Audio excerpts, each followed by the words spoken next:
movimiento parabólico. Bueno, a ver, movimiento parabólico es uno de los temas de física. ¿Y por qué se llama parabólico? Porque, bueno, justamente tiene la forma de una parábola, su trayectoria. Tenemos el objeto en el lugar 1 y el objeto en el lugar 2. Entonces, la trayectoria que hace para llegar al lugar 2 forma una parábola. Entonces, eso le da el origen a su nombre. El tiempo que toma del lugar 1 al lugar 2 se le denomina tiempo de vuelo. En ese tiempo de vuelo también se describe la altura máxima, que es cuando la velocidad del cuerpo llega a cero. Por ejemplo, nosotros tenemos la velocidad inicial, que es velocidad por seno del ángulo, y la velocidad va disminuyendo, disminuyendo, disminuyendo, disminuyendo, disminuyendo hasta que llega a cero. Cuando llega a cero, no puede subir más, entonces tiende a bajar, hasta llegar al lugar número 2, que es la distancia, que es el tamaño del lugar 1 al lugar 2, ¿no? Al punto 1 al punto 2. Tenemos fórmulas que relacionan estas magnitudes. Por ejemplo, distancia es igual a 2 veces la velocidad inicial al cuadrado, o sea, esta velocidad de acá, por el seno del ángulo, por coseno del ángulo de entre la gravedad. Bueno, no me voy a detener a describir cada una de las fórmulas, pero sí a describir qué significa tiempo de vuelo, altura máxima, y esta que es muy importante, que es la relación entre la distancia y la altura. O sea, por ejemplo, si yo prolongo esta velocidad, y me va a describir una altura, que es 4 veces h, 4 veces la altura máxima. Esta va a estar en relación con la distancia. La tangente del ángulo, como dice acá, la tangente del ángulo es igual a 4 veces la altura dividido entre la distancia. Y bueno, la velocidad resultante, que es igual a la velocidad de x, si nosotros descomponemos, al cuadrado, más la velocidad de y al cuadrado. Me va a dar la resultante. Entonces acá tenemos lo que es una demostración de la primera fórmula, cómo nosotros llegamos a esa fórmula. Vamos a ver algunos conceptos de caída libre, que es el tema anterior a este. Entonces, como en caída libre nosotros determinábamos el tiempo de vuelo o el tiempo de altura máxima de la siguiente manera.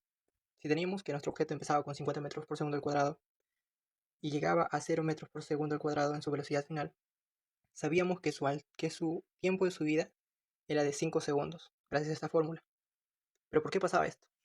Si nosotros tenemos 50 metros por segundo y la gravedad es de 10 metros, ¿cómo afecta eso a mi velocidad inicial? Vaya afectándole restando en lo que diga la gravedad, o sea, de 10 en 10 en este caso. Sería 40, aquí 30, acá 20, acá 10, hasta llegar a 0. ¿Qué pasa cuando llega a 0 y está en su altura máxima? Entonces empieza a descender. Cuando empieza a descender, ya no pierde velocidad, sino gana velocidad. Su primer momento sería, en primer segundo, perdón, 10 metros por segundo, 20, 30, 40, hasta volver a su velocidad inicial.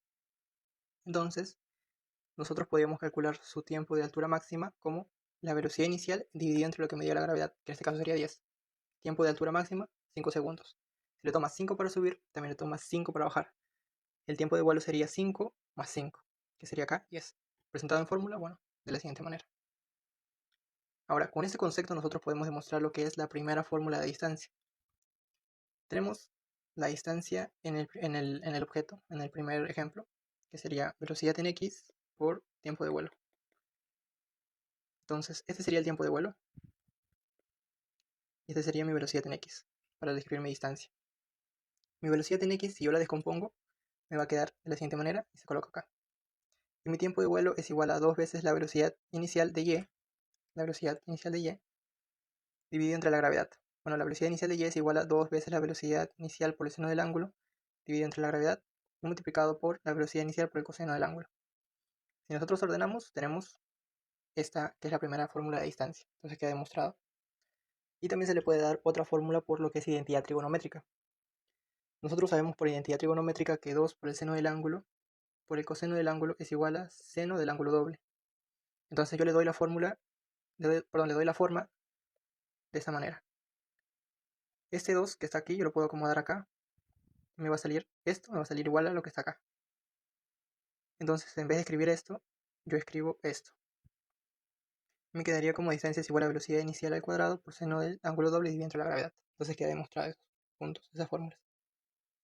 Ahora tenemos lo que es el primer problema. Dice, cierta cantidad cierta pelota se lanza con una velocidad inicial de 100 metros por segundo al cuadrado. Entonces tenemos 100 metros por segundo al cuadrado como primer dato, describiendo un ángulo de inclinación con la horizontal de 37 grados. Calcular la velocidad que lleva la pelota transcurrida 4 segundos y me dan como dato que la gravedad es 10 metros por segundo al cuadrado. Bien, entonces vamos a hacer el gráfico. Tenemos lo que es el plano me dice que el objeto se lanza con una velocidad inclinada de 37 grados, entonces acá 37 grados, y me dice que su velocidad inicial es de 100 metros por segundo. Entonces, aquí tenemos ya el objeto con su velocidad de 100 metros por segundo.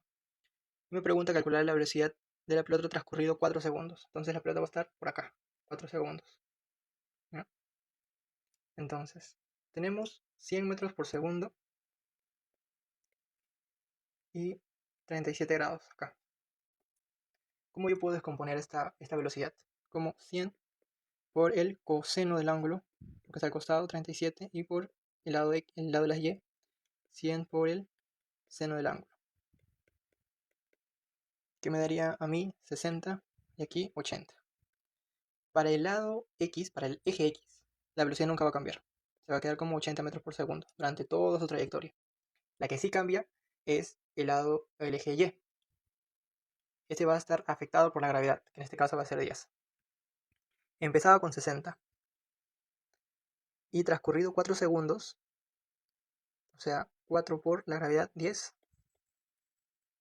me va a dar 20. Entonces, 20 metros por segundo.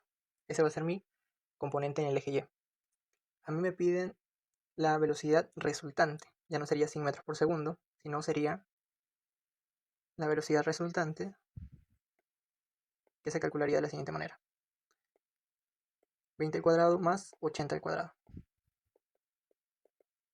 que sería 400 más 6400. Velocidad resultante es igual a la raíz de 6800. Puedo yo escribir este 6800 de otra manera: 6800 por 100. Velocidad resultante es igual a 10 por la raíz de 68.